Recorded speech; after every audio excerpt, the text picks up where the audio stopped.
বলো, কে হত্যা করেছে ওকে? মহারাজ, ওরা দুই ভাই, রাম আর লক্ষণ, আর ওদের সাথে একজন সুন্দরীও আছে।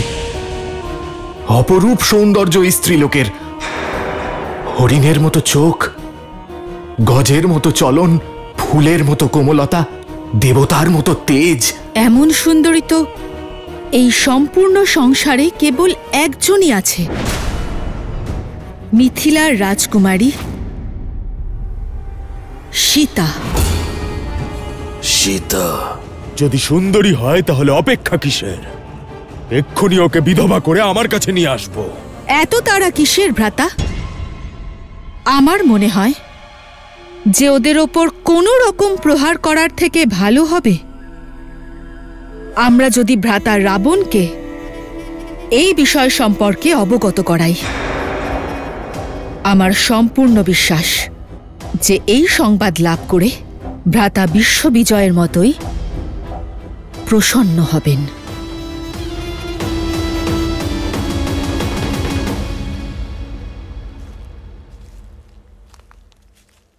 কি হয়েছে সীতা?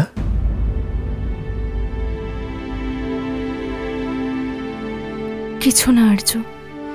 স্বামী এবং স্ত্রীর মধ্যে না দুঃখের কথা লুকোনো উচিত, আর না সুখের, আর না কোনো চিন্তার। আমার এসব দেখে ভালো লাগছে না আর্য। আর হিংসা তো সবচেয়ে বড় অধর্ম। তাহলে ধর্মের পথে যারা চলে তারা হিংসার পথ কি করে বেছে নিতে পারে আর্য? তুমি ঠিকই বলেছ সীতা, অহিংসার চেয়ে বড় ধর্ম নেই। কিন্তু অনেক সময় শান্তির জন্য যুদ্ধ করার প্রয়োজন পড়ে সীতা। তাছাড়াও প্রাণ তো আমাদের নিতেই হয়। আমরা যখন শ্বাস নিই, না জানি কত সূক্ষ্ম জীব মারা যায়। আমরা যখন ধরিত্রীর ওপর হাঁটি, না জানি কত বনস্পতি, কত কীট দলিত হয়। শ্বাস নেওয়া এক প্রক্রিয়া সীতা, আর প্রক্রিয়া সচল রাখার জন্য প্রাণহানি ঘটলে তাতে পাপ হয় না। কোনো নির্দোষ পক্ষীর প্রাণ নেওয়া অপরাধ, কিন্তু কোনো নরখাদককে শেষ করা, তাকে বধ করা হলো ধর্ম স্থাপন। আমরা তাদের বধ করছি যারা সংসারে পাপ ছড়িয়ে দিতে চাইছে। আপনার কথা ঠিক আর্য, কিন্তু তাও এতগুলো প্রাণ বিসর্জন হতে দেখে মন অশান্ত হচ্ছে আর্য। জানি সীতা এ সহজ নয়, কিন্তু আবশ্যক। এই রাক্ষসদের সংহারই সংসারকে উদ্ধার করবে, জগতে শান্তি স্থাপন করবে, আর দুর্বলদের সুরক্ষা প্রদান করতে আমাদের অস্ত্র ধারণ করতে হবে। কিন্তু আমাদের তো কর্মফলও ভোগ করতে হবে। অবশ্যই ভোগ করতে হবে। আমাদের জীবনে অনেক কঠিন পরিস্থিতি আসবে, কিন্তু এই যাত্রা বলিদানের যাত্রা।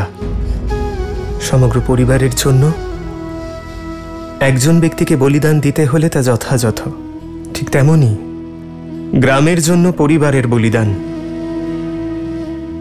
রাষ্ট্রের জন্য গ্রামের বলিদান, জগতের জন্য রাষ্ট্রের বলিদান, আর ধর্মের জন্য জগতের বলিদান। এবার বলো সীতা, আমায় সঙ্গ দেবে তো?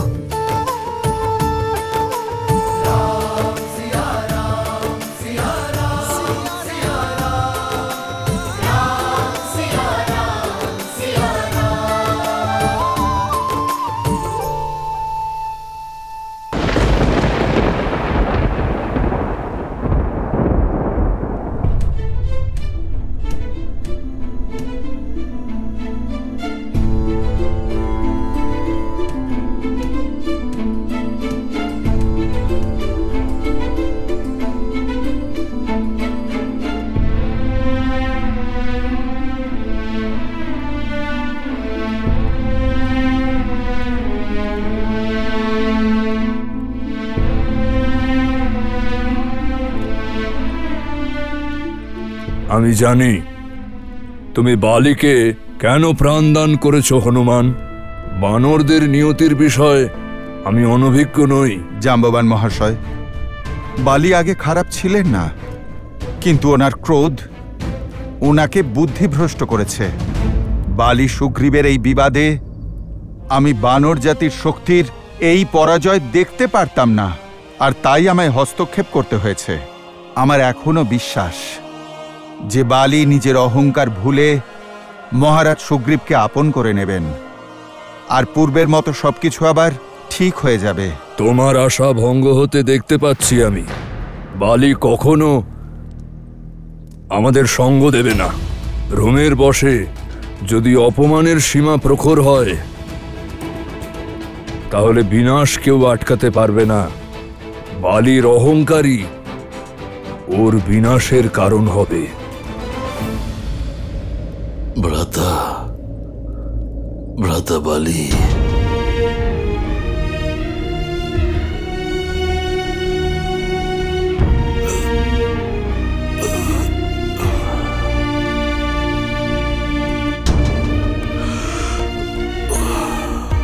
হনুমান, ভ্রাতা বালিকে প্রাণ দান করে তুমি আমায় জীবন দান করেছ।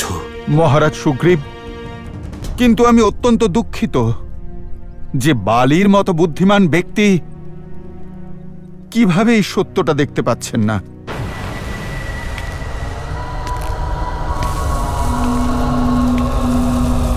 বালি আসছে সুগ্রীব, ও তোমার উপর প্রতিশোধ নেবে। ভ্রাতা, ভ্রাতা বালি, ওইদিকে চলো।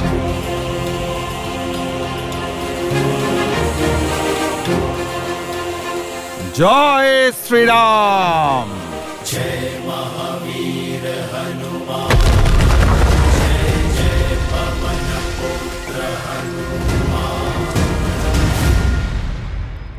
এখান থেকে ঋষ্যমুখ পর্বতে চলে যাও। ঋষি মাতঙ্গের অভিশাপের কারণে বালি সেখানে প্রবেশ করতে পারে না।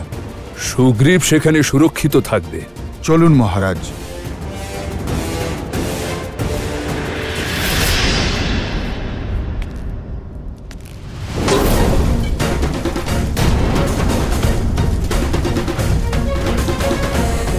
আমার থেকে বেঁচে তুমি পালাতে পারবে না সুগ্রীব। আমি তোমায় পাতাল থেকে খুঁজে বের করব। ঋষ্যমুখ পর্বতে পৌঁছানোর আগেই হত্যা করব আমি তোমায়।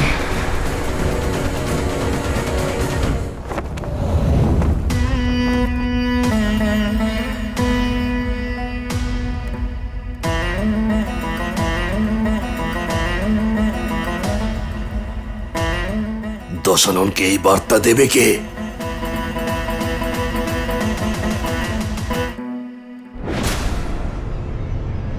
ভয়ের গন্ধ আমার কাছে লুকোনো থাকে না খর,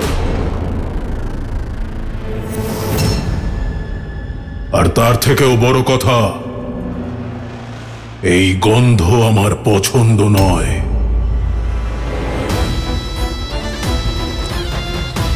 আমি আমার বৈমাত্রেয় ভাইয়েদের দণ্ডকের শাসনভার দিয়েছিলাম এটা ভেবে যে সেখানে তারা তাদের ভয়ের সাম্রাজ্য স্থাপন করবে।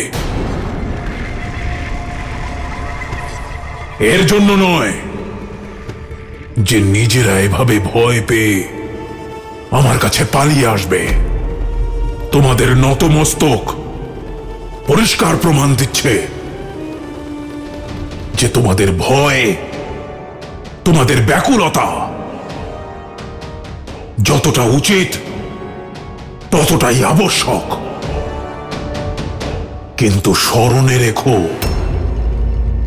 আজ আমার কান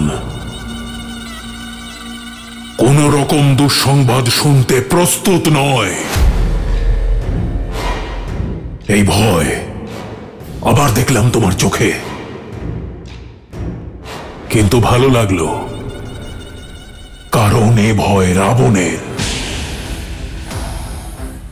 থাকা উচিত।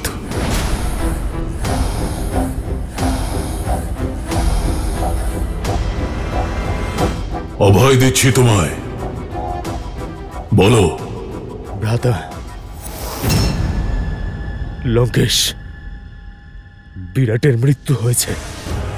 তাতে কি? বিরাট তো রাবণ নয় যে মৃত্যুকে বশে আনবে।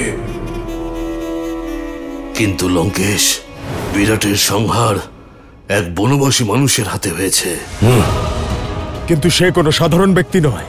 অযোধ্যা নরেশ দশরথের পুত্র রাম আর লক্ষণ, আর ওদের সঙ্গে একজন সুন্দরীও আছে, রামের স্ত্রী মিথিলা কুমারী সীতা।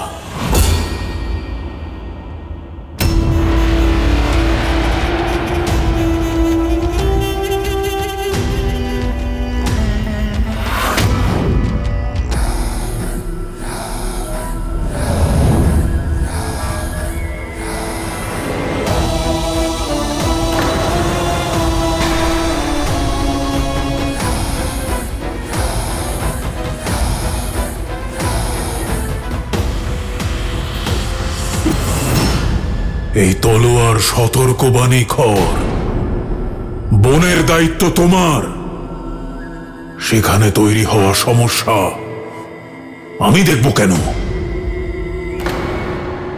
এখানে বালকদের মতো ভিক্ষা চেও না। বীরের মতো যুদ্ধ করো আর হত্যা করো এই বনবাসীদের। আজ্ঞে লঙ্কেশ, আমি শুধু এই কারণেই ভয় পেয়েছিলাম যে একজন সাধারণ মনুষ্য বিরাটের মতো রাক্ষসের সংহার কি করে করতে পারে। ভবিষ্যতে সমস্যা নয়, সমাধান নিয়ে আসবে, নয়তো।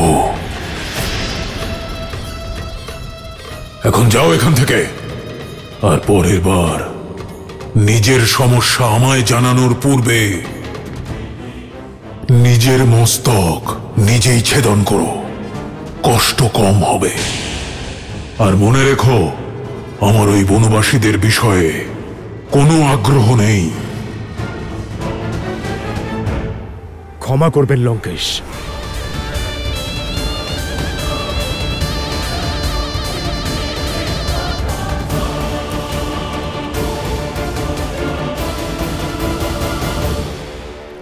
না স্বামী, এমনটা করবেন না। কেন করব না? ও আমার আত্মাভিমানে আঘাত করেছে, আমাকে অপমান করার জন্য ও তোমায় নিজের স্ত্রী বানিয়েছে। এখন প্রতিশোধের শুধু একটাই রাস্তা আছে, রুমার সাথে বিবাহ। এমন অনর্থ করবেন না স্বামী। কেন করব না? কেন? ও করলে নিয়ম, আর আমি করলে অনর্থ। যে নিয়ম তোমার উপরে খাটে, সুগ্রীবের উপরে খাটে, সেটা আমার উপরে খাটে না কেন? কারণ সুগ্রীব আপনার আদেশ অনুসারে ওই গুহার মুখে একটা পাথর রেখেছিল। আপনার আদেশ অনুসারেই ও কিষ্কিন্ধার দায়িত্ব নিয়েছিল। আর স্বামী, আপনি তো রুমাকে এতদিন কন্যার মতো স্নেহ করেছেন, তাহলে আজ কেন প্রতিশোধের আগুনে আপনি নিজের সম্মান, নিজের গৌরব আর নিজের ধর্মকে শেষ করে দিচ্ছেন? কেন অধর্ম করে নরকের দ্বার খুলে দিচ্ছেন স্বামী? পাথর তখন রাখতে হতো যখন আমার মৃত্যু হয়ে যেত, তখন। কিন্তু রক্ত প্রবাহ তো দেখা গেছিল। ওটা রক্ত ছিল না। সেটা তো ওই মায়াবীর মায়াও হতে পারতো, তাই না? সুগ্রীবের চালও তো হতে পারে ওটা। না, চাই না আমার ধর্ম, চাই না আমার স্বর্গ, আমার মোক্ষও চাই না। এখানে রাজ, শক্তি আর যুক্তি দিয়ে সবকিছু হয়, আর এই দুটোই অফুরন্ত আছে আমার কাছে। আর সেজন্যই রাজত্বও আমার হবে এবং রুমাও। সুগ্রীবকে এর মূল্য তো দিতেই হবে। সৈন্যরা, যাও গিয়ে রুমাকে আমার সামনে নিয়ে এসো। এমন করবেন না স্বামী। অঙ্গদের কথাটা একবার ভেবে দেখুন, ও তো এখনো ছোট। ওর ওপর কি প্রভাব পড়বে? ওর জন্য এটা একটা শিক্ষা হবে। ও তো দেখুক যে বানর রাজ কি করে হতে হয়।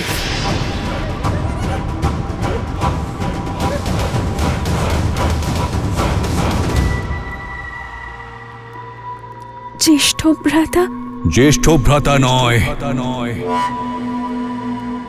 স্বামী বলো।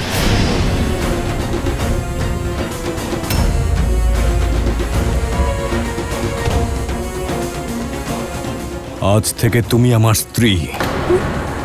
আজ রাত্রে আমি সুগ্রীবকে বধ করে তোমার উপরে আমার অধিকার ফলাবো।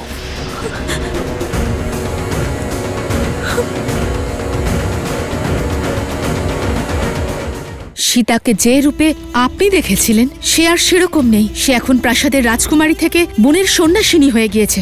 যত বৎসর লাগুক সীতাকে খুঁজে বের করবই। সেদিনই আপনার সম্মুখে আসব, যেদিন ওই দুই ভাইয়ের বিনাশের কারণ হতে পারবো।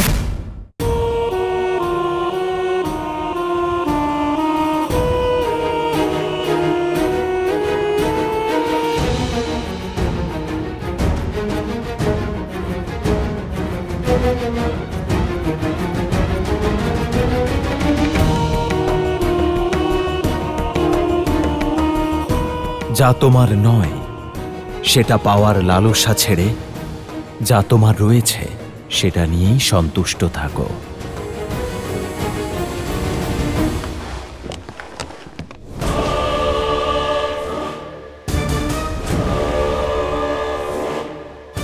কে দেখালো এই দুঃসাহস?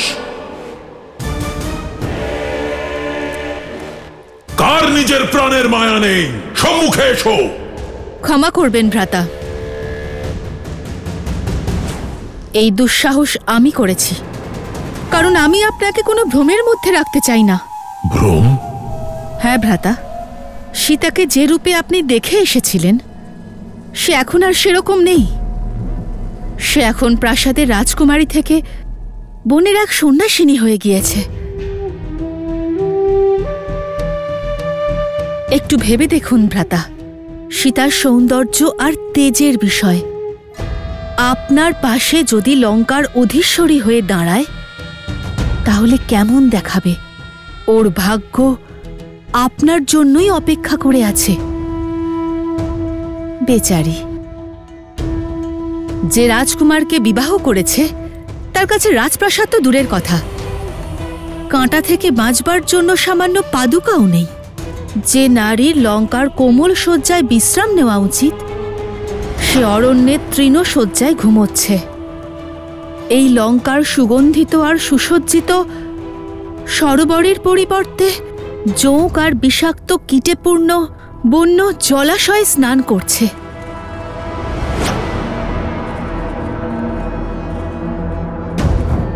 সীতা হল লঙ্কার নিয়তি, আর লঙ্কা সীতার নিয়তি। এই শব্দের খেলা আমার সঙ্গে খেলো না। আমি তোমার থেকে পরামর্শ চাইনি, আদেশ দিয়েছিলাম দণ্ডকারণ্যে বাস করার। যাও। ভ্রাতা, আপনার মনে যে দ্বিধা আছে তা আমি বুঝতে পারছি। যত বৎসরই লাগুক ওই ঘন বিশাল দণ্ডকারণ্যে আমি খুঁজব সীতাকে। আপনার সম্মুখে সেদিনই আসব যেদিন ওই দুই ভাইয়ের বিনাশের কারণ হতে পারব। না রাম, না লক্ষণ, আর না কোনো ঋষি বা মুনি, কেউই শূর্পণখার ক্রোধের প্রকোপ থেকে রক্ষা পাবে না। সীতার ওপর কেবল আমার ভ্রাতা লঙ্কেশের অধিকার।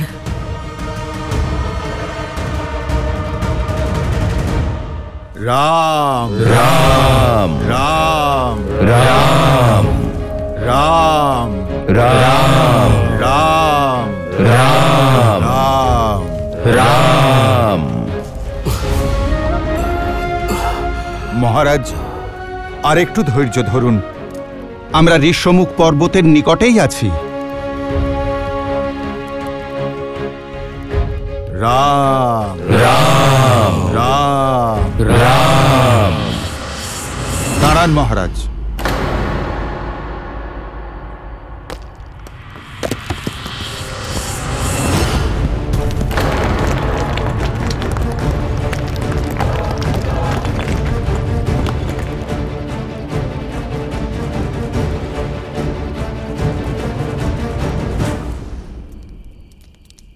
মহারাজ, এবার চলুন।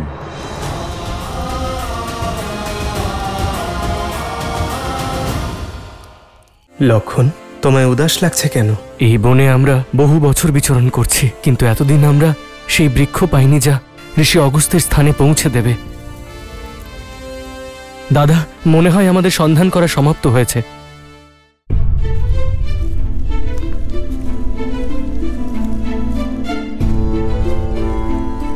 ছোটবেলায় ভ্রাতা বালি কত ভালোবাসতেন আমায়। তুমি দেখো হনুমান, ভ্রাতা বালি তার ভুলের জন্য অনুতপ্ত অবশ্যই হবেন। আমাদের মতের মিলন না হলেও আমাদের মনের মিলন অবশ্যই হয়।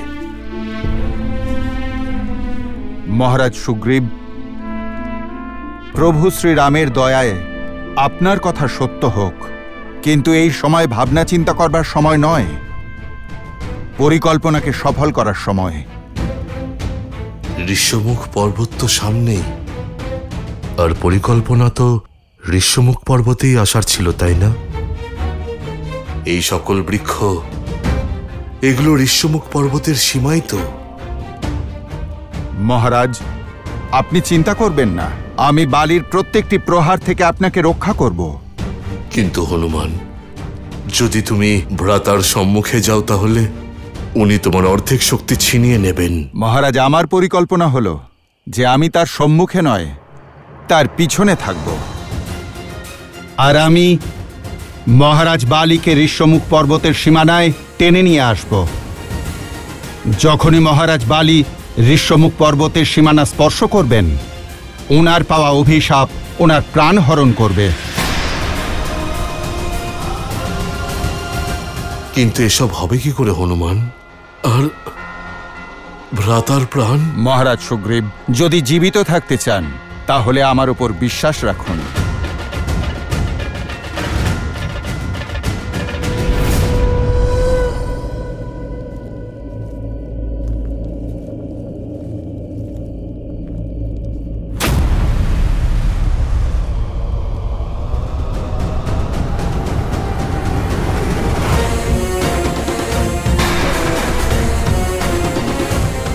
আমাকে দেখে ভয় পেয়ে গেলে ভীতু?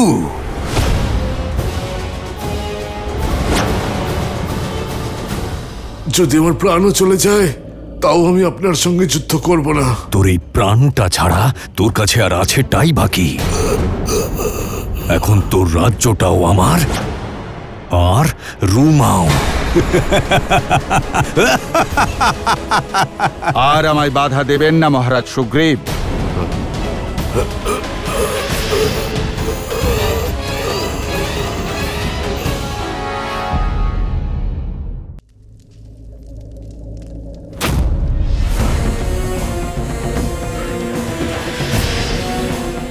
আমাকে দেখে ভয় পেয়ে গেলে ভীতু?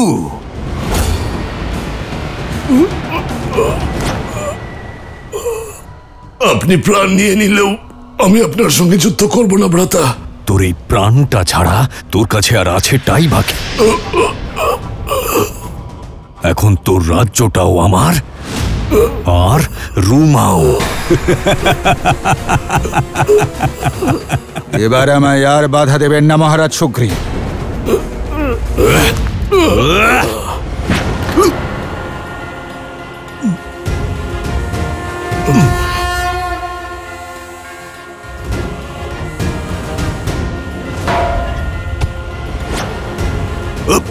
হনুমান,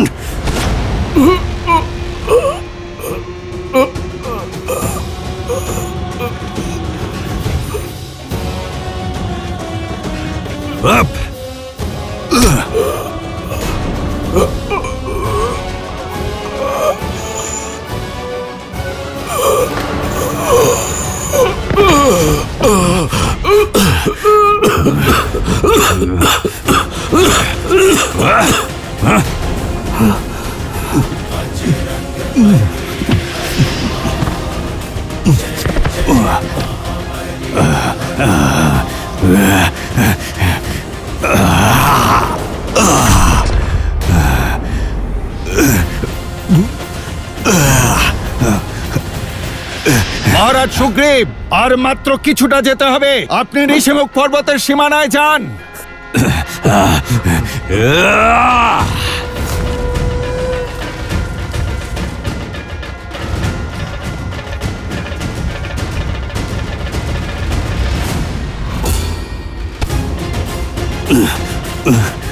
ছাড়ো হনুমান আমায়, যেতে দাও।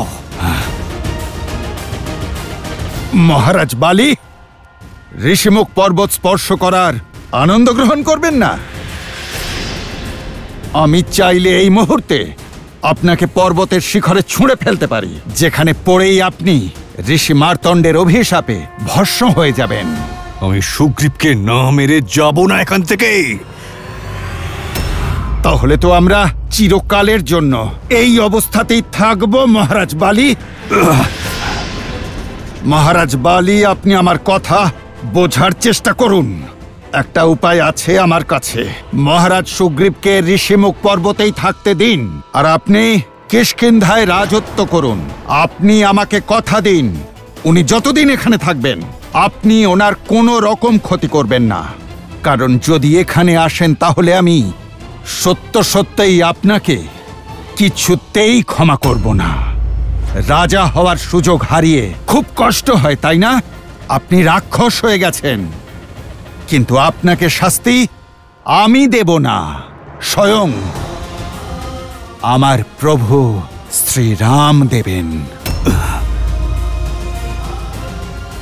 তাহলে ঠিক আছে, আমি ততক্ষণ সুগ্রীবকে মারব না যতক্ষণ ওই পাহাড়ে ভীতুদের মতো লুকিয়ে থাকবে। আমি ওর পিছু নেব না। অতি উত্তম। তাহলে এবার ফিরে যান, আর আমি যা বললাম সেটা মনে রাখবেন। আপনি দ্বিতীয়বার এখানে আসবেন না। কিন্তু আমারও একটা সতর্ক বাণী আছে, শুনে রাখো। সুগ্রীব, তোমার ঋষ্যমুখ পর্বতের নিচে আসা চলবে না।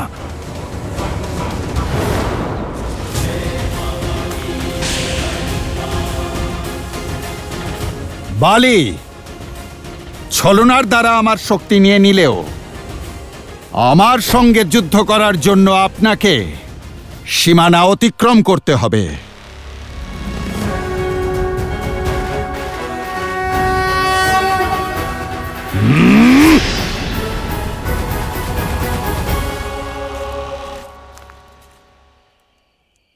হনুমান। মহারাজ সুগ্রীব, আমরা ঋষ্যমুখের সীমানায় সুরক্ষিতভাবে পৌঁছে গিয়েছি। আপনি নিশ্চিন্ত হন।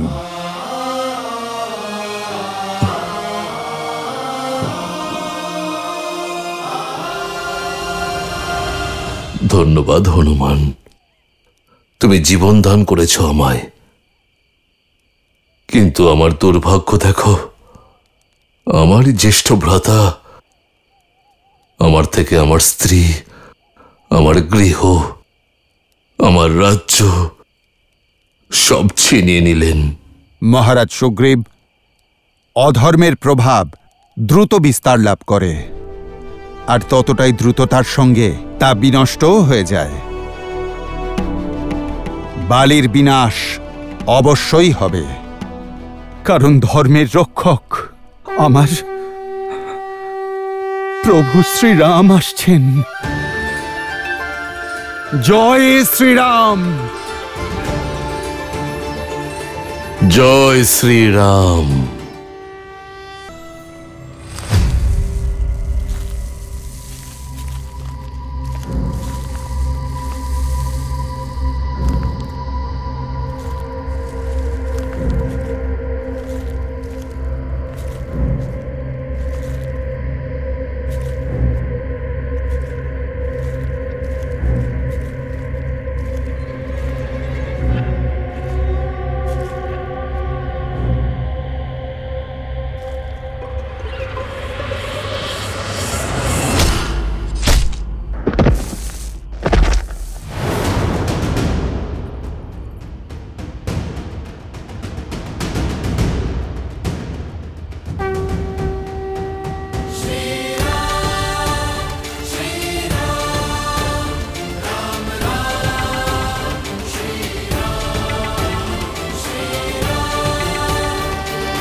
রাক্ষসরা পাপের পথ ত্যাগ করবে না, আর শ্রীরাম নিজের সংকল্পে অটল। কিন্তু মনুষ্য জন্মের কারণে বিষ্ণুর অবতার শ্রীরামের সীমাবদ্ধতা আছে। মনুষ্য জন্মেরও কিছু মর্যাদা আছে। ছলনায় আর শক্তিতে রাক্ষসদের উনি কিভাবে পরাস্ত করবেন? দেবী, শ্রীরামের সীমানা কেবল মর্যাদা পর্যন্ত সীমিত। সময় আর চেষ্টার কোনো সীমা নেই শ্রীরামের।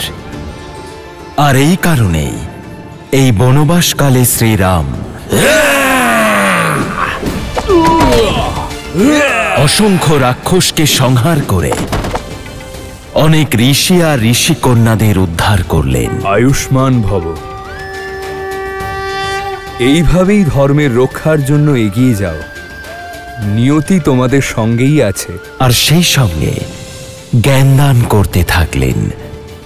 আর এইভাবেই ধর্ম আর ন্যায়ের পথে চলতে চলতে কয়েক বছর কেটে গেল। কিন্তু এত বছর কেটে যাওয়ার পরেও ঋষি অগস্ত্যের সঙ্গে শ্রীরামের সাক্ষাৎ হল না। সেই ঋষি অগস্ত্য, যার কাছে স্বয়ং শ্রীরামচন্দ্রের কর্মফল লেখা রয়েছে। দেরি হয়ে যাওয়ার পূর্বে শ্রীরামের ঋষি অগস্ত্যের সঙ্গে সাক্ষাৎ হওয়া বেশি প্রয়োজন।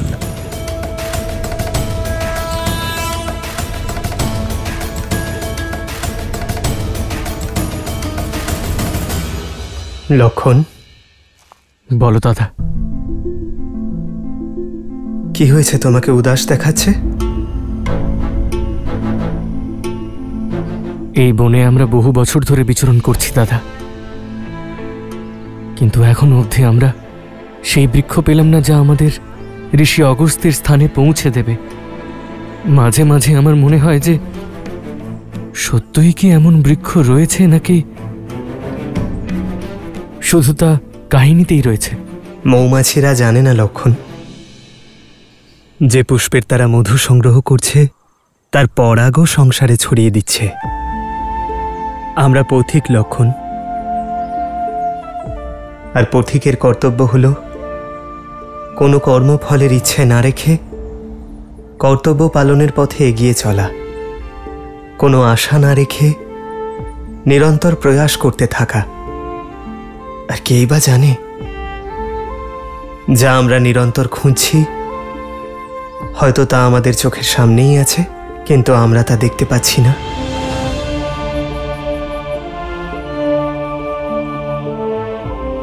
হ্যাঁ দাদা। এসো সীতা।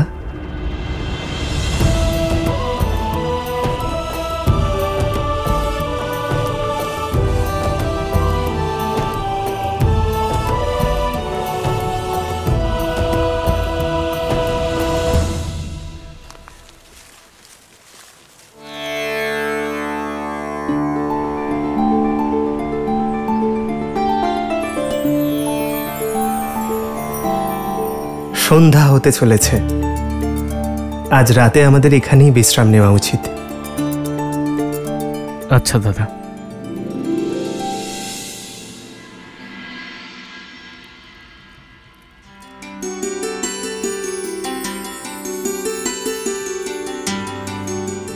সীতা, বিবাহের পূর্বরাত্রির কথা তোমার মনে আছে? না তো।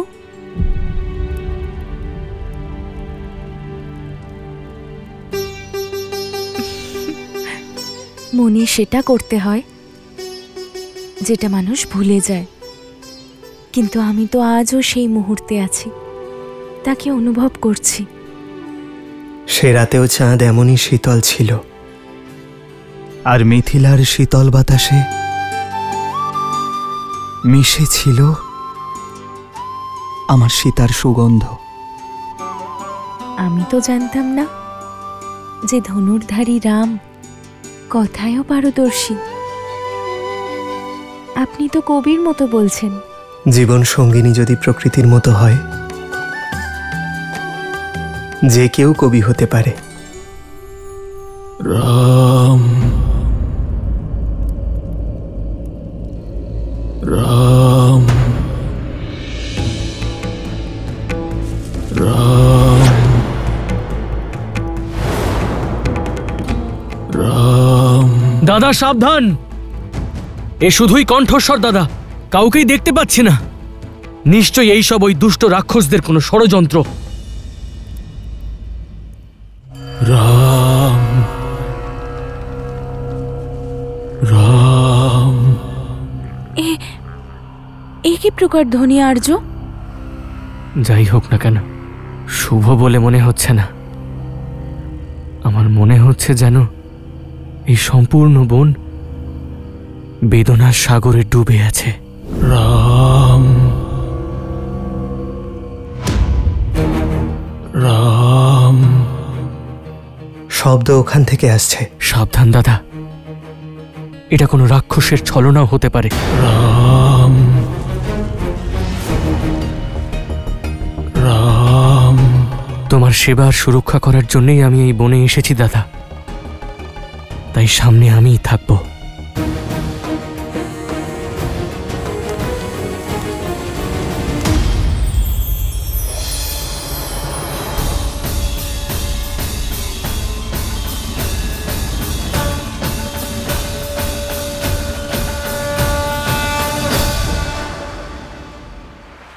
দেখলে দাদা, আমি তোমায় বলেছিলাম না এটা একটা মায়াজাল। আমাদের এখান থেকে যাওয়া উচিত দাদা।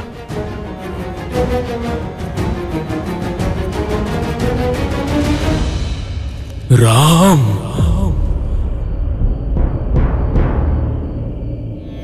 রাম।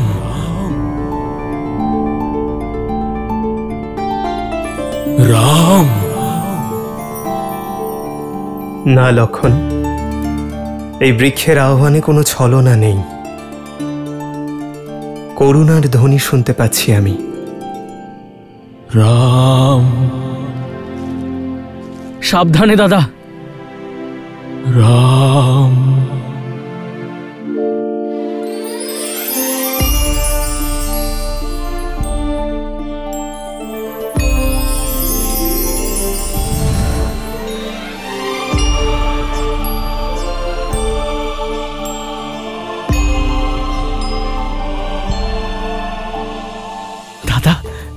মনে হয় আমাদের সন্ধান করা সমাপ্ত হলো।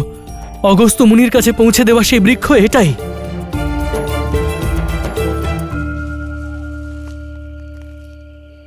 রাম। তোমার কষ্টের কারণ কি মিত্র?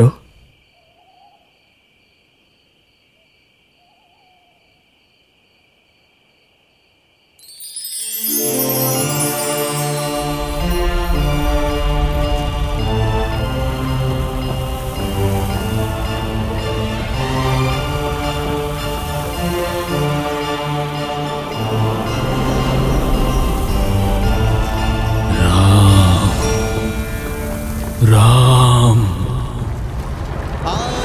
রাম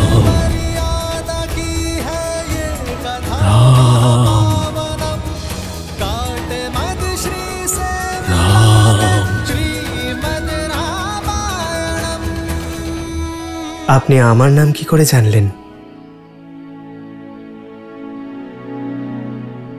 এই সুরক্ষা কবচ ভেদ করে আমার কাছে পৌঁছনোর সামর্থ্য কেবল করুণাময় রামেরই আছে।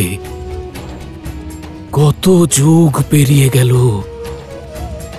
প্রতীক্ষায়, আজ আমার সৌভাগ্যের দ্বার খুলেছে। প্রণাম। আপনার শব্দে জ্ঞানের আভাস পাচ্ছি। কে আপনি? আমি সুতীক্ষ্ণ, মহর্ষি অগস্ত্যের শিষ্য। মহর্ষি অগস্ত্যের শিষ্য?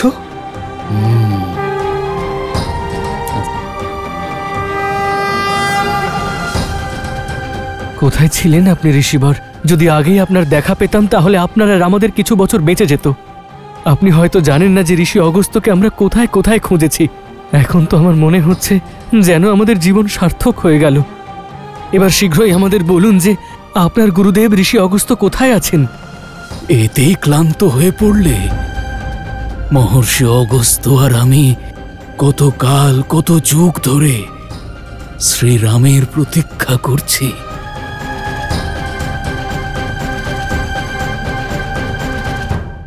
মহর্ষির আশ্রমে আপনাদের স্বাগত। কি সুন্দর পরিবেশ, তাই না? কিন্তু ঋষি অগস্ত্য কোথায় আছেন? সামনে দেখো লক্ষণ। আসুন, আপনাদের প্রতীক্ষার অবসান ঘটাই। আসুন।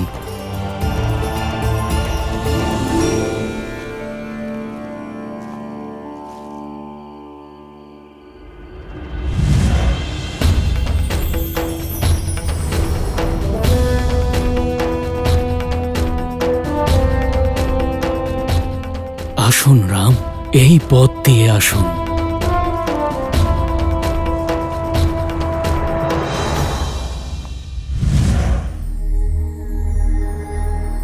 মহর্ষির আশ্রমে আপনাদের স্বাগত।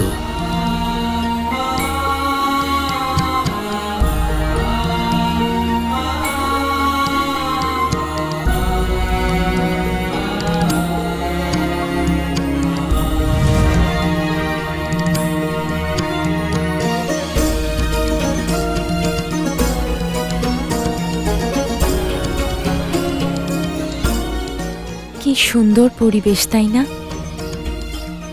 কিন্তু ঋষি অগস্ত্য কোথায় আছেন?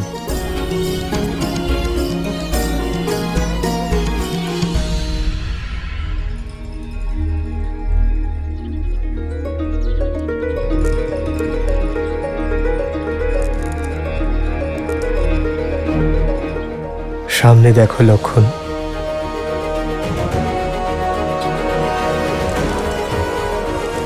ব্রহ্মদেবের মানস পুত্র, সপ্ত ঋষির মধ্যে অন্যতম, দেবতাদের সহায়তা করতে যিনি সমুদ্র পান করেছিলেন, কাবেরী নদীকে যিনি ধরিত্রীতে নিয়ে এসেছিলেন, সামর্থ্য থাকা সত্ত্বেও যিনি করুণার প্রতিমূর্তি, মহর্ষি অগস্ত্য।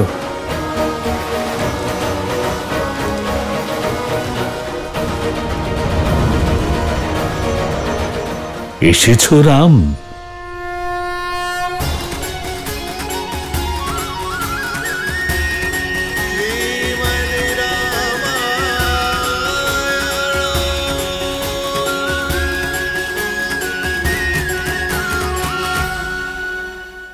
অবশেষে ভাগ্য সৌভাগ্যে পরিণত হলো আপনার দর্শন পেয়ে।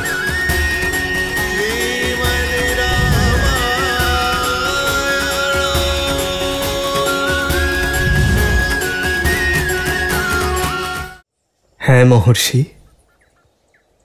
অবশেষে ভাগ্য সৌভাগ্যে পরিণত হলো আপনার দর্শন পেয়ে।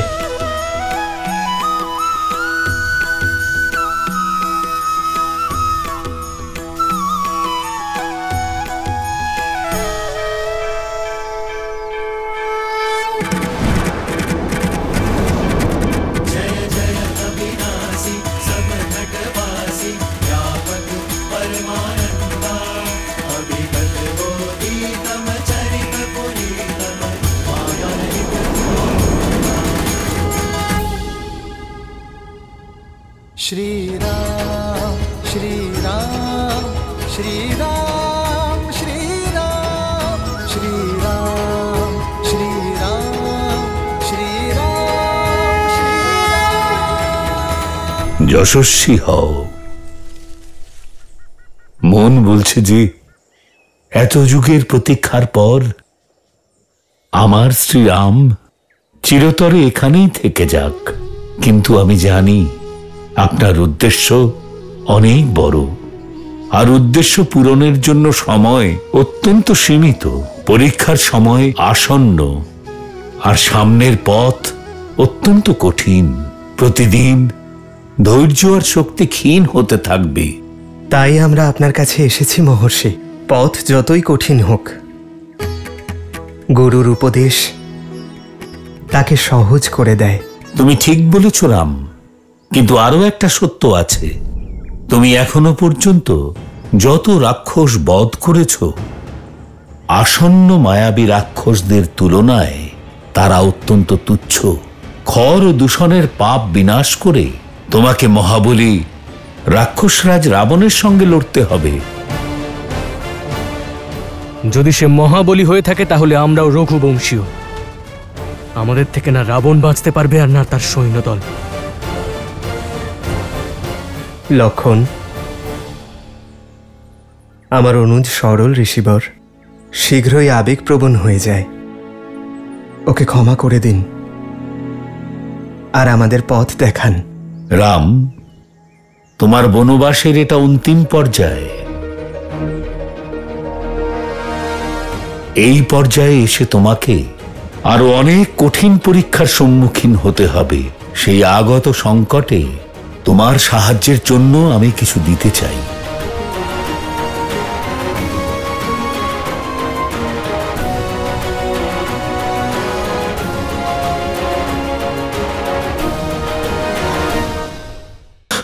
রাক্ষসরাজ, রাক্ষসরাজ, রাম, রাম, শান্ত হও। এত বলশালী রাক্ষস হয়েও এত উতলা? রাম রাম রাম করে যাচ্ছ। আসলে কি হয়েছে সেটা বলার পরই বুঝতে পারবো। ওই রাম দশরথের পুত্র সহস্র রাক্ষসকে বধ করে আমাদের দিকে এগোচ্ছে। মর্যাদা আর ধর্মের রক্ষক রাম ঋষি অগস্ত্যের সাথে সাক্ষাৎ করতে গিয়েছে। সেই যে জন্মে বলিয়ান আর কর্মে প্রখর। তার মধ্যে রাম যদি ওই দিব্যাস্ত্র পেয়ে যায় তাহলে তাকে আর কেউ আটকাতে পারবে না। আমি আটকাবো।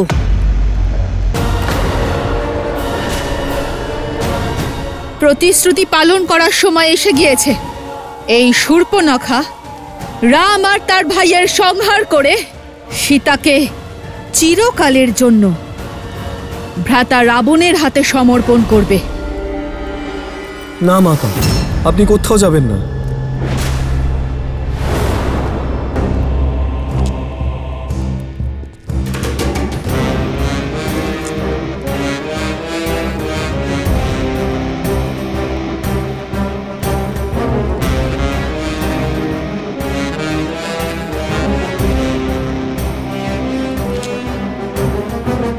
আমাকে বাধা দিও না পুত্র, আমি প্রতিশ্রুতিবদ্ধ শম্ভু। পুত্রের বড় হওয়ার পরেও কোনো মাতাকে যদি পরিশ্রম করতে হয় তাহলে ধিক্কার সেই পুত্রের উপর। আপনার দেওয়া প্রতিশ্রুতির দায়িত্ব আমি পালন করব মা। আমাকে দেখুন, আমি সেই সরল সাদাসিধে শম্ভু আর নেই। খরমামা এবং দূষণ মামা আমাকে মায়াযুদ্ধের প্রত্যেকটি কৌশল শিখিয়েছেন। আপনি এত বছর ধরে চেষ্টা করছেন ওই বনবাসী দুই ভাইকে মারার। এবার আমাকে একবার চেষ্টা করার সুযোগ দিন মা। বিশ্বাস রাখুন, ওই দুই বনবাসী ভাইকে মেরে সীতাকে বন্দী করার জন্য আমি একাই যথেষ্ট। অনেক শুভেচ্ছা শূর্পণখা।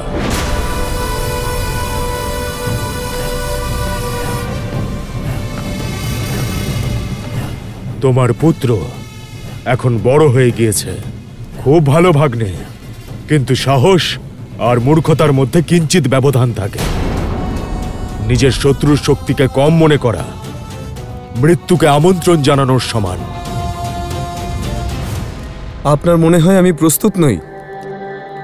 হ্যাঁ শম্ভু, তুমি প্রস্তুত। আর ভ্রাতা খর তোমাকে আটকাচ্ছেন না। মহাকাপাল আর সৈন্যদের সঙ্গে নিয়ে যাও।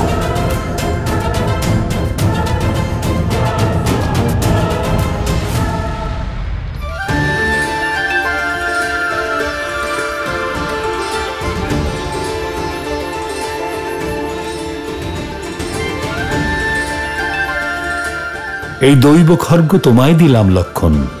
কর্তব্য পালনে তোমাকে সাহায্য করবে। এর তীব্র প্রহারে সব মায়া খণ্ডিত হবে।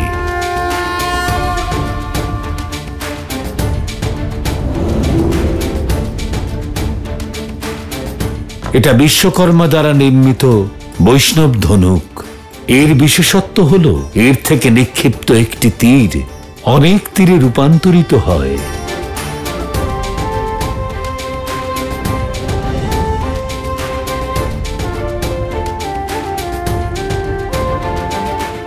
এক বিশেষ প্রকার তুন, যার বাণ কখনো সমাপ্ত হয় না।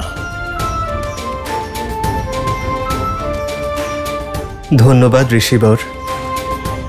আপনার এই উপহারের সাহায্যে আমি আমার ধর্ম পালন করব, এই বনকে রাক্ষসদের প্রকোপ থেকে মুক্ত করব। সীতা, তুমি হয়তো ভাবছো তোমাকে কোনো অস্ত্র আমি কেন দিলাম না। তোমার কাছে তো এই সংসারের সবথেকে অদ্ভুত এবং শক্তিশালী অস্ত্র রয়েছে, তা হলো রামের প্রতি ভালোবাসা এবং সমর্পণ। এর দ্বারা তুমি যে কোনো পাপ আর যে কোনো অধর্মের নাশ করতে পারো। ঋষিবর, আপনি আমাদের পথ দেখান। আমাদের কোন পথে অগ্রসর হওয়া উচিত? ধ্যান আর ধর্মের ভূমি পঞ্চবটী, সেখানেই গড়ে উঠবে রাম আর সীতার সংসার।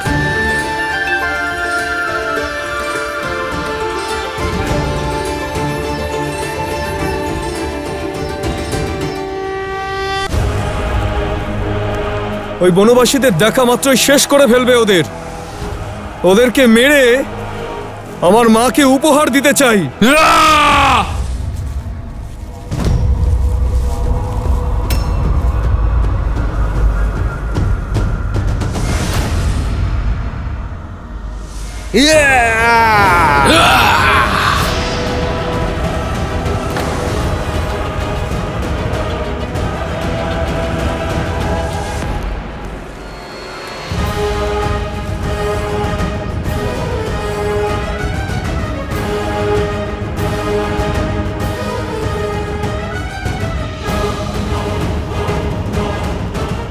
পথ ছাড়ো। রাক্ষসদের পথ তুমি আটকেছো। সমস্যা সৃষ্টি না করলে রাক্ষস আমার শত্রু নয়। আমি কখনো কারো ক্ষতি করতে চাই না।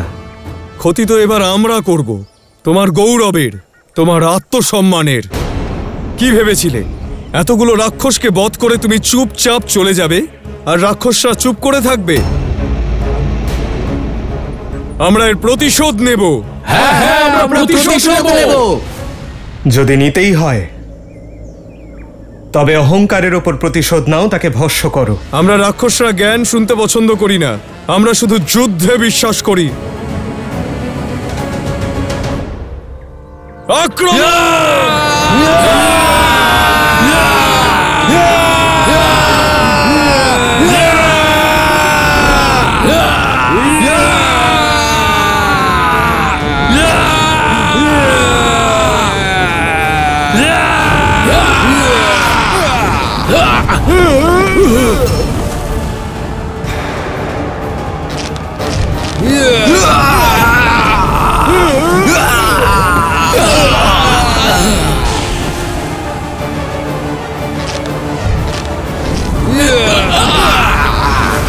ঋষি অগস্ত্যের উপহার তো ওনার মতোই অদ্ভুত দাদা। যুদ্ধ করার আনন্দ দ্বিগুণ হয়ে গেছে। এদেরকে ভাগ করে দিলে এদের শক্তিও কমে যাবে। আমি বড় ভাইকে সামলাচ্ছি শম্ভু কুমার, আপনি ওই ছোট জনকে সামলান। বাকি সেনারা ওই সুন্দরীকে ঘিরবে।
সীতা, তুমি ঠিক আছো তো? শ্রীরাম আর ভ্রাতা লক্ষণ থাকতে আমার কিচ্ছু হতে পারে না।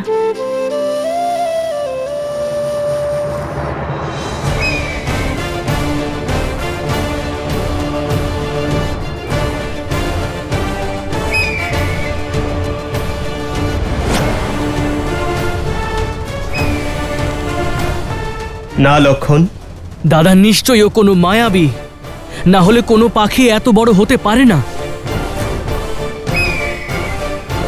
মিত্র এবং শত্রুদের চিনতে শেখো লক্ষণ। উনি সীতাকে রক্ষা করেছেন, আমাদের সাহায্য করেছেন। উনি যেই হন, শত্রু কখনোই নন।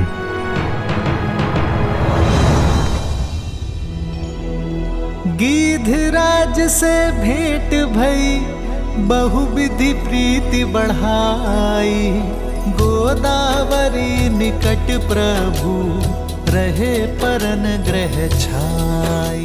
আপনি আমাকে ঋণী করে দিলেন, আপনার প্রতি আমি কৃতজ্ঞ। কৃপা করে আমায় আপনার পরিচয় দিন,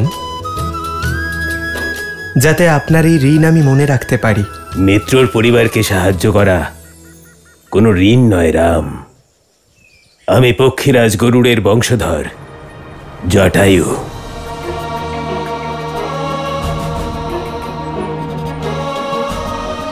পক্ষীরাজ জটায়ু? আমি আমার পিতা মহারাজ দশরথের মুখে আপনার বীরত্ব আর মিত্রতার কত কাহিনী শুনেছি শৈশবে। আমাদের প্রণাম গ্রহণ করুন।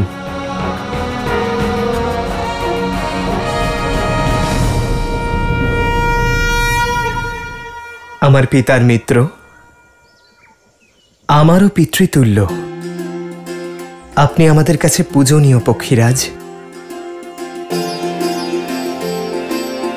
ও আমার অনুজ লক্ষণ, আর ইনি আমার অর্ধাঙ্গিনী মিথিলার রাজকুমারী সীতা। আমি কত সৌভাগ্যবতী যে পিতা আর শ্বশুরের গৃহ থেকে দূরে থেকেও পিতা সম পক্ষীরাজের সুরক্ষায় আছি আমি। মিত্র দশরথের পুত্রবধূ, সে তো আমারও কন্যা সম। সদা সৌভাগ্যবতী হও। তোমরা তিনজন এই রাক্ষসে ভরা ঘন জঙ্গলে বনবাসীর বেশে কেন ঘুরে বেড়াচ্ছ?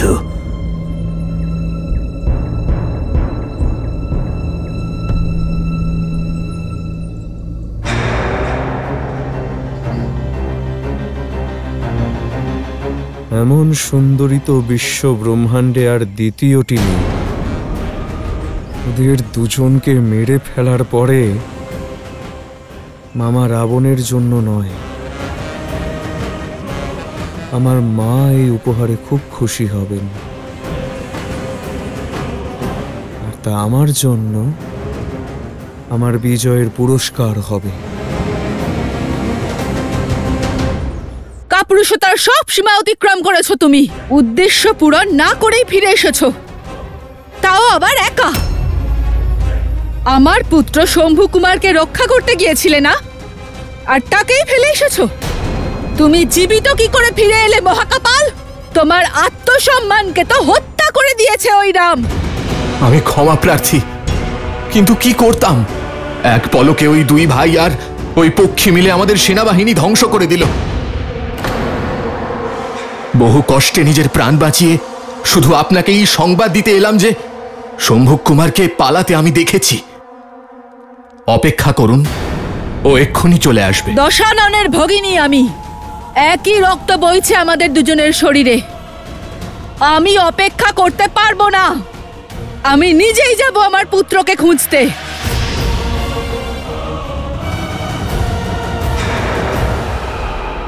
মহারাজ দশরথের সঙ্গে একটা যুগের অবসান হয়েছে। উনি শুধু আমার পরম মিত্রই ছিলেন না, বরং একজন ধার্মিক রাজা, একজন ন্যায়পরায়ণ সম্রাটও ছিলেন। এই সংসার একজন মহান যোদ্ধাকে হারিয়েছে, দেবাসুর সংগ্রামে অন্যায়ের বিরুদ্ধে লড়াইয়ের সিদ্ধান্ত নিতে উনি এক মুহূর্ত বিলম্ব করেননি। আমি গর্বিত রাম, তোমরা দুই ভাই ওনার দেখানো পথেই চলেছ। অন্যায়ের বিরুদ্ধে এই যাত্রা সহজ নয়, কিন্তু নিশ্চিন্ত থেকো রাম, আমি আকাশ থেকে তোমাদের তিনজনের ওপর সর্বদা দৃষ্টি রাখব। কিন্তু তাও সাবধানে থেকো। পঞ্চবটি দেখতে যতই সুন্দর হোক, এই স্থান অতি ভয়ঙ্কর। এই স্থান ভয়ানক রাক্ষসে ভরা, যারা অত্যন্ত মায়াবী। পদে পদে বিপদ রয়েছে এখানে।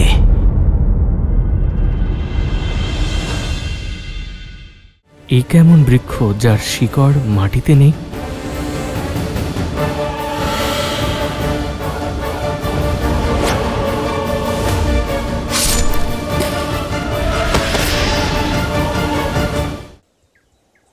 ধন্যবাদ পক্ষীরাজ, আপনার সতর্কবাণী আমি স্মরণে রাখব।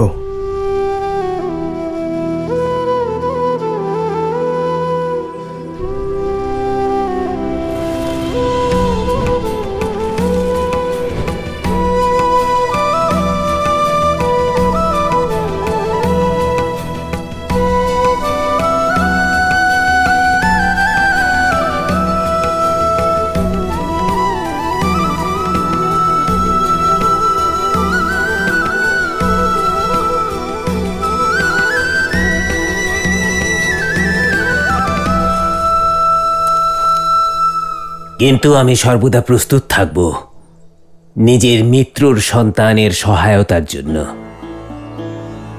বিদায়।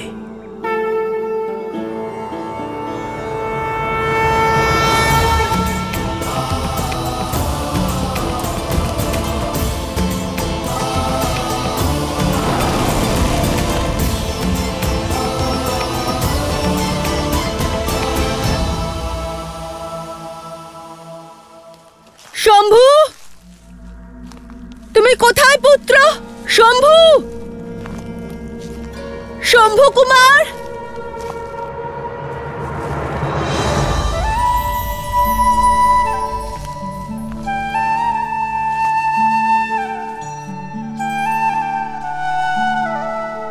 এই স্থান আমাদের নিবাসের জন্য উপযুক্ত। এই শৈলশ্রেণী আমাদের রক্ষা করবে। যেমন তোমার ইচ্ছে দাদা। আমি এক্ষুনি এখানে কুটির বানানোর সমস্ত রকম ব্যবস্থা করছি।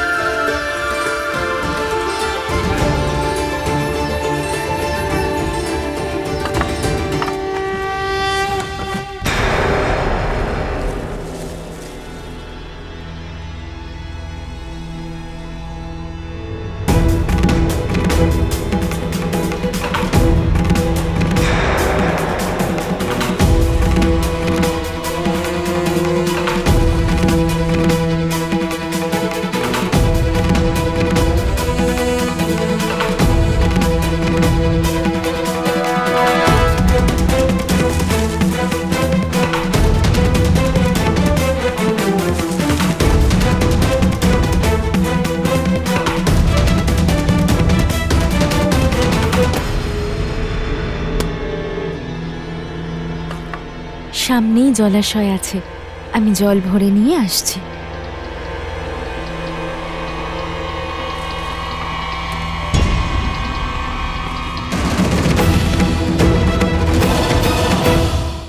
এই কেমন বৃক্ষ যার শিকড় মাটিতে নেই?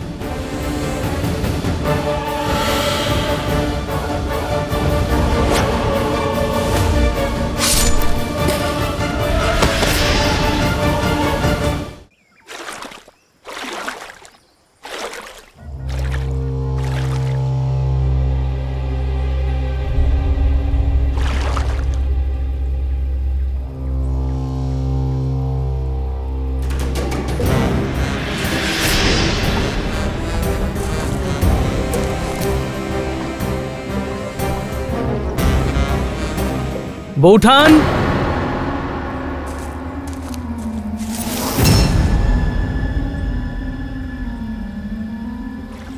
দিন, ওই পাত্র আমি নিয়ে নিচ্ছি।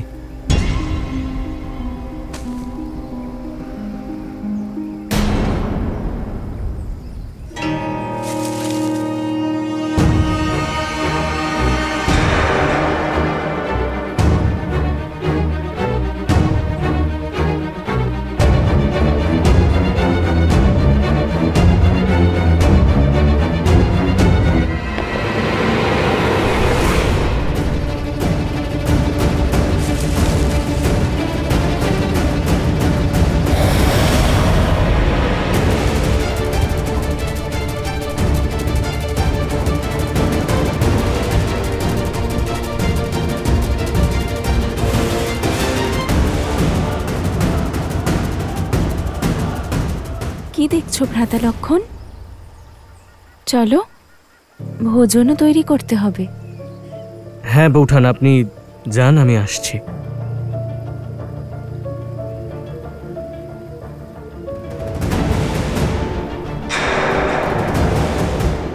আগে তো এই বৃক্ষ এখানে ছিল না, হঠাৎ এখানে কিভাবে এলো?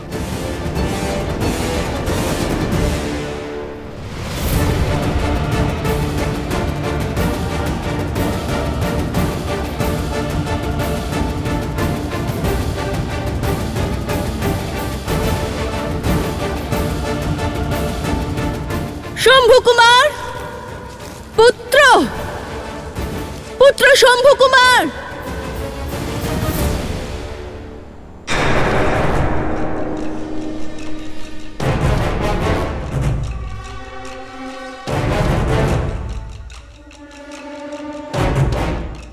এই কেমন বৃক্ষ যার শিকড় মাটিতে নেই?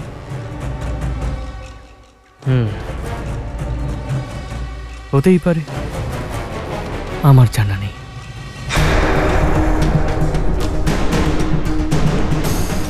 পুত্র শম্ভু কুমার, কোথায় তুমি পুত্র?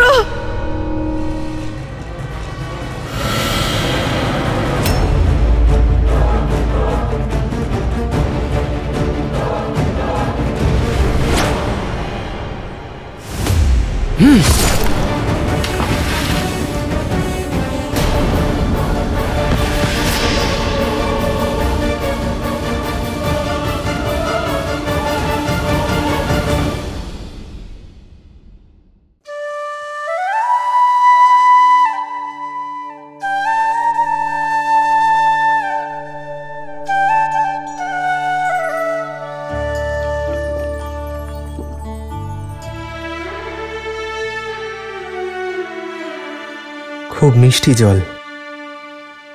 আর আপনার চোখে যে জল রয়েছে সেটা আপনি সমগ্র সংসারের কাছে লুকোতে পারেন, কিন্তু আমার থেকে লুকোতে পারবেন না আর্য। পিতার কথা মনে পড়ছে না? পক্ষীরাজ জটায়ুকে আলিঙ্গন করে আপনার পিতার বিয়োগের কথা মনে পড়ে গেল না? কখনো কখনো মনে হয় যে তুমি আমার মন, সীতা।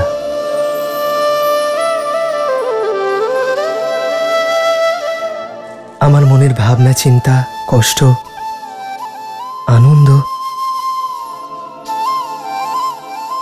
প্রতিটি আবেগ তুমি কি করে বুঝে যাও সীতা? আপনি তো বললেন আপনার মন আমি।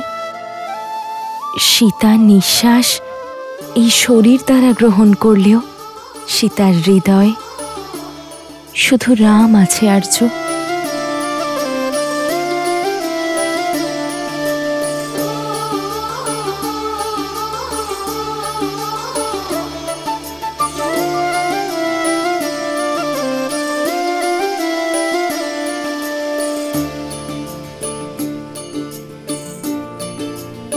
সেই জন্যই তো নির্জন বনে তোমার সঙ্গে এতগুলো বছর কি করে কেটে গেল বুঝতেই পারলাম না।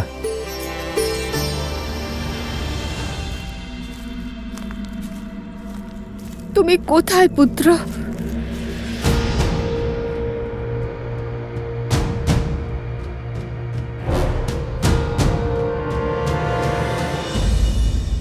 কখনো কখনো এই বনবাস বর বলে মনে হয় আর্য। অযোধ্যায় থাকলে আপনি তো রাজকার্যেই ব্যস্ত থাকতেন, তখন কি সময় পেতেন আপনার সীতার কেশ সজ্জিত করে দিতে?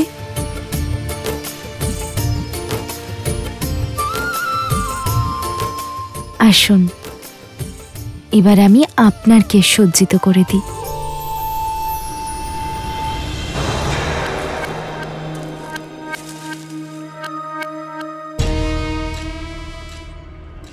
সামলিয়েছ তো সীতা, আমার সংকল্প সামলেছ। এই ধর্মযাত্রার রথ তুমি। আসুন।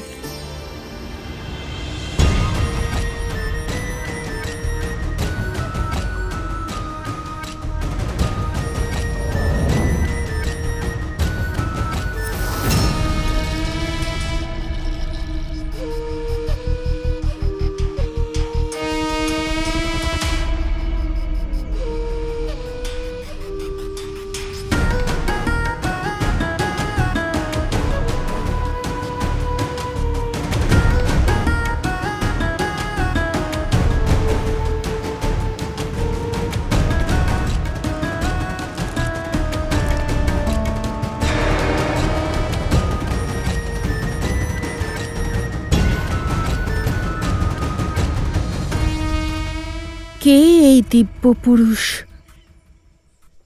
যে শূর্পণখার মন হরণ করেছে? এমন সুন্দর মনকে মুগ্ধ করে দেওয়া পুরুষ অবশ্যই রামই হবে। আরও সীতা, যে আশায় ভ্রাতা আমাকে দণ্ডকারণ্যে পাঠিয়েছিলেন, আজ মনে হয় তা পূরণ হতে চলেছে।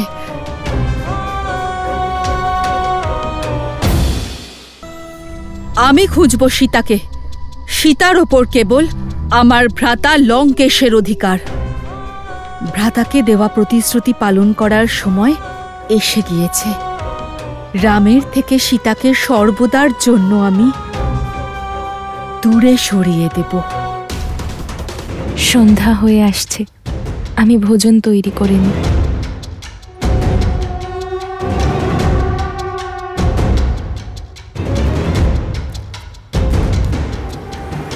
অবশেষে আমার যোগ্য স্বামীর খোঁজ শেষ হল। একই তীরে 2 লক্ষ্য ভেদ করব আমি। ভ্রাতা রাবণ সীতাকে পাবে, আর আমি এই মনোমুগ্ধকারী রামকে।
এই ঘন বনে আপনি কি পথ হারিয়েছেন দেবী?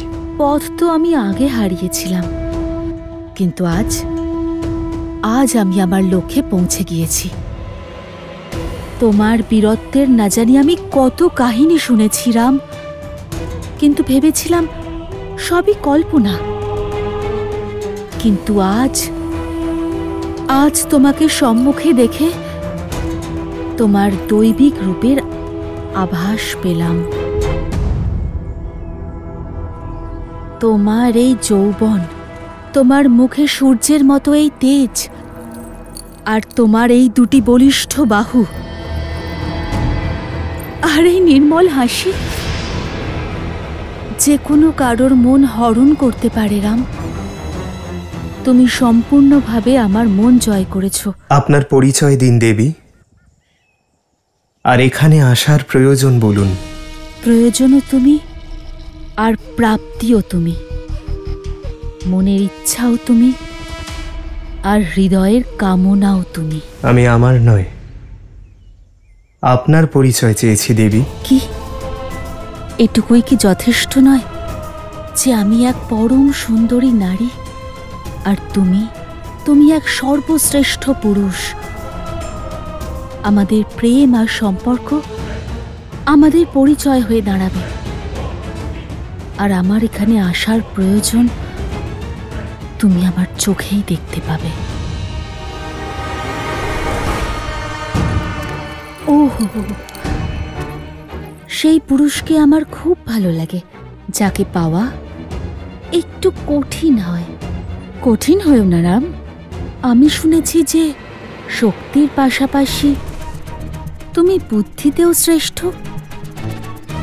তাহলে এতক্ষণে নিশ্চয়ই বুঝেছ যে আমি তোমাকে দেখে কতটা মুগ্ধ হয়েছি। তোমাকে পেতে চাই, তোমার হয়ে থাকতে চাই।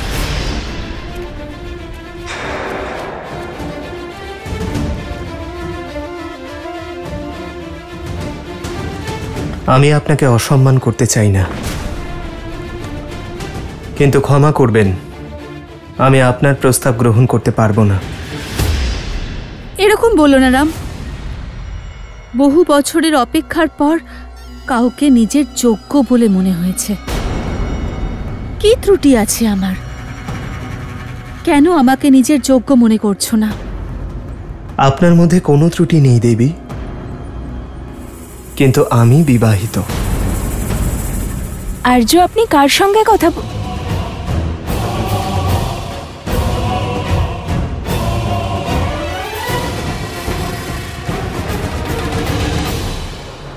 এসো সীতা, ওনার সঙ্গে আলাপ করিয়ে দিই। উনি হলেন আমার স্ত্রী, জনক নন্দিনী সীতা। তোমার স্ত্রীকে নিয়ে আমার কোনো সমস্যা নেই রাম, কারণ রাজা আর রাজকুমারদের ধর্ম তাদের বহু নারীকে বিবাহ করার অনুমতি দেয়। আমি কোনো রাজা নই দেবী, একজন সাধারণ বনবাসী। আমাকে বিবাহ করার পরে আর তুমি সাধারণ থাকবে না রাম, কারণ আমি 10 লোকের অধীশ্বর, লঙ্কাপতি দশানন রাবণের প্রিয় ভগিনী শূর্পণখা।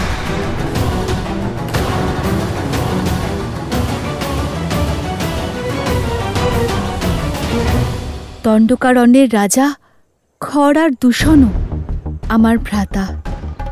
আমাকে বিবাহ করলে তুমি দণ্ডকারণ্যের রাজা হবে,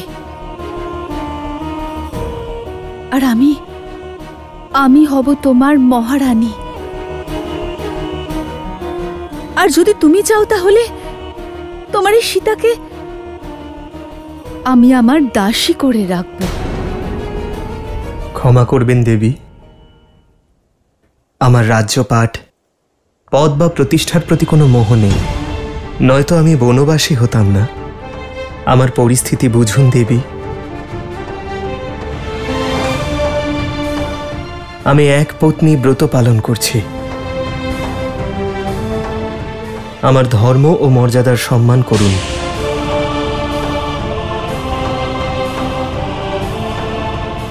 পূর্ণ যৌবনা এক নারীর প্রেম প্রস্তাব প্রত্যাখ্যান করাও তো অধর্ম, তাই না রাম? তুমি করবে সেই পাপ? পার্থক্য আছে দেবী। জীবনের 4টি সাধনায় ধর্ম কামনার পূর্বে আসে। যদি কোনো কর্ম ধর্মসঙ্গত না হয়, ধর্মের পরিধিতে না থাকে, তাহলে সে কর্ম অধর্ম আর পাপের কারণ হয়। আপনার প্রস্তাবে কামনা আছে দেবী, আর আমার প্রত্যাখ্যানে ধর্ম। আমি এখানে নীতি আর শাস্ত্রের জ্ঞান শুনতে আসিনি, আমি তো তোমাকে বিবাহ করতে এসেছিলাম। দাদা, জল নিয়ে এসেছি।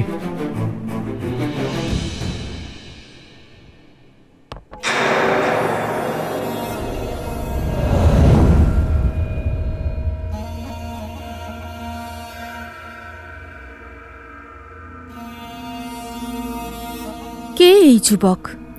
ও আমার অনুজ লক্ষণ। একেও তো দেখতে চমৎকার, আর এর সঙ্গে তো কোনো স্ত্রীও নেই। একে বিবাহের প্রস্তাব দিতে পারি তো? আপনি একজন স্বাধীন নারী দেবী, আর লক্ষণ একজন স্বাধীন পুরুষ। প্রস্তাব দেওয়া আপনার ইচ্ছে, তা গ্রহণ করা বা না করা লক্ষণের ইচ্ছে।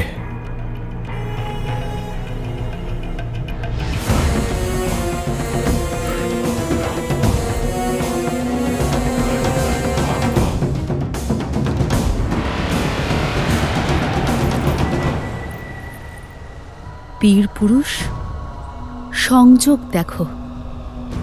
এক সুন্দরী নারীর সাক্ষাৎ এক রূপবান পুরুষের সঙ্গে হচ্ছে, আর দুজনেই এই বনে একা। আমার স্বামী আর জীবিত নেই। আমার কষ্ট দূর করো, আমাকে তোমার সঙ্গিনী রূপে স্বীকার করে নাও। আমি তোমাকে অসীম ভালোবাসা দেব। বড়ই বিচিত্র ভালোবাসা আপনার দেবী। এই কিছুক্ষণ আগে আপনি আমার বড় দাদার উপরে মোহিত হয়েছিলেন, আর এখন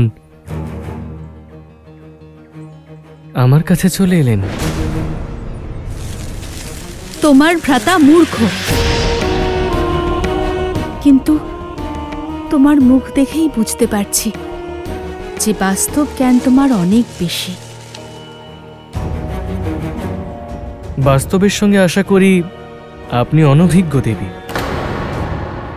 আপনি মহাবলী লঙ্কেশের বোন, রাজকুমারী আপনি, আর আমি তো আমার দাদার তুচ্ছ দাস মাত্র। আমার সঙ্গিনী হওয়ার অর্থ হল আমার দাদা আর বৌঠানের দিন রাত সেবা করা। এবার আপনার মতো সুন্দর একজন রাজকুমারী এইসব করবেন, তা তো সম্ভব নয়। আর আপনাকে এইসব করতে আমি দেখতেও পারবো না। তাই যদি অনুমতি নেওয়ারই থাকে, তাহলে আমার প্রভুর থেকে নিন, দাসের থেকে নয়।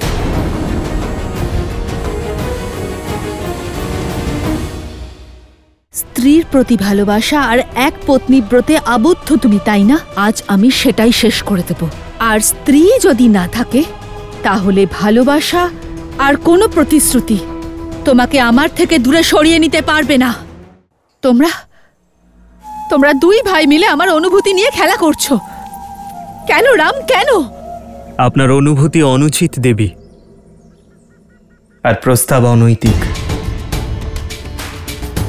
আপনার স্বামী যখন জীবিত ছিলেন, তখন কোনো পরপুরুষ এসে আপনাকে আপনার ইচ্ছের বিরুদ্ধে বিবাহের জন্য বাধ্য করলে, তা কি আপনার দৃষ্টিতে ধর্মসঙ্গত হতো? একই কথা আমার ক্ষেত্রেও প্রযোজ্য। আর সম্পর্ক ভালোবাসা ও সমর্পণে তৈরি হয়।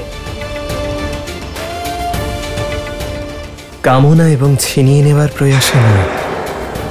আপনার পক্ষে উচিত হবে এমন কোনো ব্যক্তিকে খুঁজে বের করা যিনি আপনাকে ভালোবাসবেন, তিনি আপনাকে সন্তুষ্ট করতে পারবেন। আমি আমার সীতাকে নিয়ে অত্যন্ত প্রসন্ন। আমি আমার সীতাকে ছাড়া আর কাউকে ভালোবাসতেই পারবো না দেবী। এই সীতার জন্য তুমি আমাকে প্রত্যাখ্যান করছো? কি আছে ওর মধ্যে? একজন সাধারণ নারী যে কাল বৃদ্ধা হয়ে যাবে, তার রূপ আর যৌবন সব কিছু হারিয়ে ফেলবে, কিন্তু আমি মায়ার অধিকারিণী। আমার শরীর চিরকাল রূপ আর যৌবনে পূর্ণ থাকবে। ভালোবাসার সঙ্গে দৈহিক সৌন্দর্যের সম্পর্ক নেই, ভালোবাসা আত্মিক বন্ধন, যা আমার আর সীতার মধ্যে আছে। এবার বুঝেছি, এই সকল সমস্যার মূলে সীতাই রয়েছে। তো ওর জন্যই তুমি আমার প্রস্তাব প্রত্যাখ্যান করছো। আমার রূপ, আমার যৌবন সবকিছুই ব্যর্থ করে দিচ্ছ তুমি। এই সীতার জন্যই প্রথমবার এরকম হচ্ছে যে লঙ্কেশের ভগিনী সেটা পাচ্ছে না যেটা সে চাইছে। তাই এবার আমি এই সমস্যার সমাধান করে দিচ্ছি। নিজের স্ত্রীর প্রতি ভালোবাসা আর এক পত্নীব্রতে আবদ্ধ তুমি, তাই না? আজ আমি সব কিছু শেষ করে দেব। আর স্ত্রী যদি না থাকে তাহলে কোনো ভালোবাসা, কোনো প্রতিশ্রুতি তোমাকে আমার থেকে দূরে সরিয়ে দিতে পারবে না।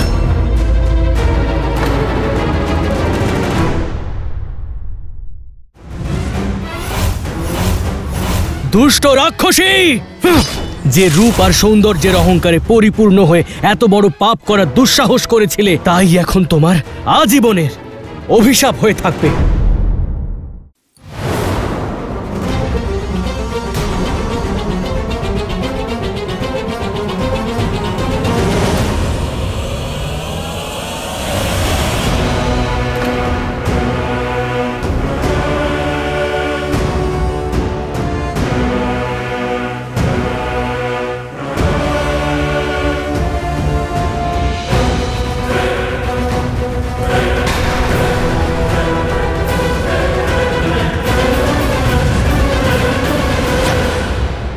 দুষ্ট রাক্ষসী!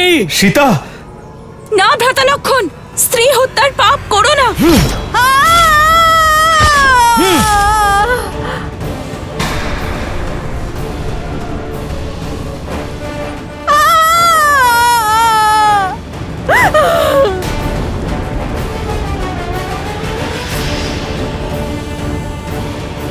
যে রূপ আর সৌন্দর্যের অহংকারে পরিপূর্ণ হয়ে এত বড় পাপ করার দুঃসাহস করেছিলে, তাই এখন তোমার আজীবনের অভিশাপ হয়ে থাকবে।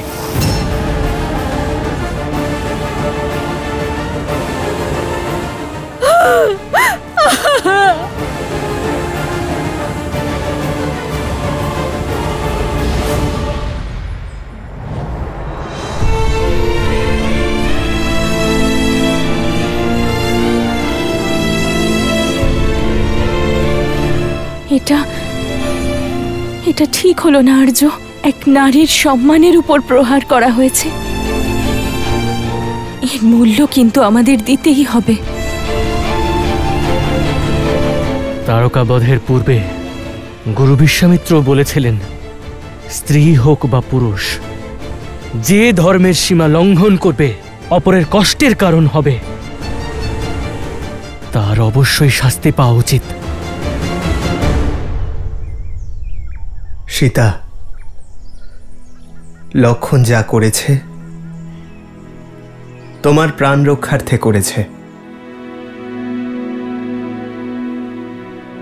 শূর্পণখা তার কর্মের ফল পেয়েছে। যখন মনুষ্য নিজের রূপ এবং শক্তির কারণে অনুচিত কার্য করে, অধর্ম করে বা অন্যদের অধর্ম করতে প্রেরণা দেয়, সে শাস্তি অবশ্যই পায় সীতা। যে রূপ এবং ক্ষমতার অহংকারে শূর্পণখাই পাপ করেছে,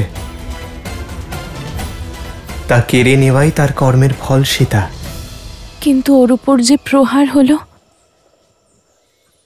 সেটা কি আমাদের কর্ম ছিল? আমাদের কর্ম থেকে আমরা বিমুখ হতেই পারবো না সীতা। তার ফল তো অবশ্যই পাব, কিন্তু তার সম্মুখীন আমরা একসঙ্গে হব।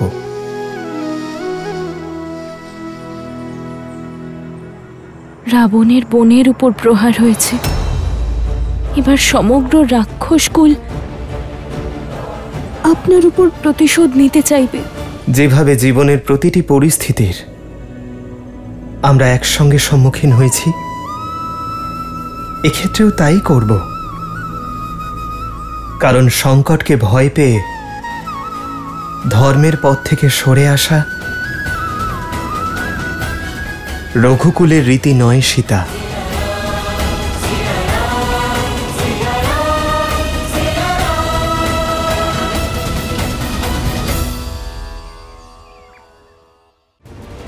রাক্ষসরা আমাদের ওপর প্রতিশোধ নিতে অবশ্যই আসবে। আমাদের অতি শীঘ্র একটি গুহা নির্মাণ করতে হবে। পঞ্চবটিতে ওদের সঙ্গে যখন যুদ্ধ করব, সীতা যেন সুরক্ষিত থাকে।